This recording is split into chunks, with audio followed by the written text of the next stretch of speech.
Hey everybody, just reading today in Luke chapter 8, it says that Jesus was in Galilee, and Jairus, who was a leader of the local temple, came up to him and was pleading with Jesus to come to his house and heal his daughter.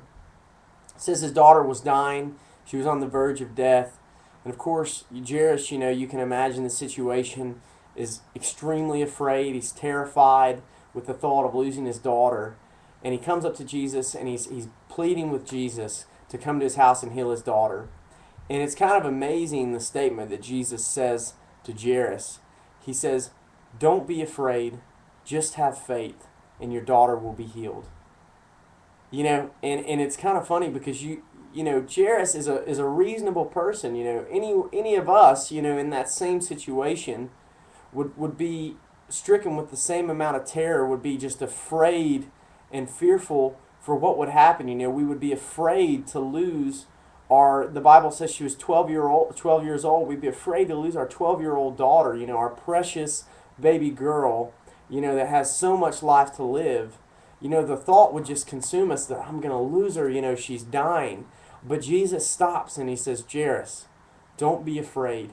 Just have faith and your daughter will be healed." So the last video I talked about how 2011 is going to bring its own trials with it. 2011 will have its trials.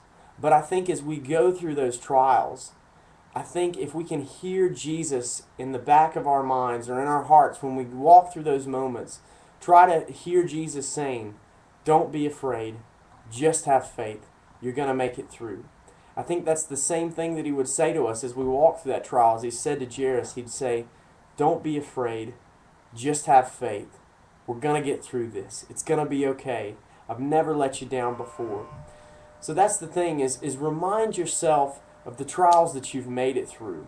Remind yourself of the things that you've already beaten and the things that you've already encountered. And don't allow yourself to be overcome with fear.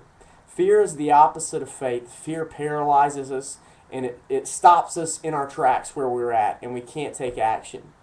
But when we grab a hold of faith, when we believe and we place our trust in God, and we trust Him and we trust His character, that is a place where anything can happen. That is a place where you can knock down the walls, where you can knock down the mountains. That is a place where you can accomplish anything. So this year, don't be afraid, just have faith.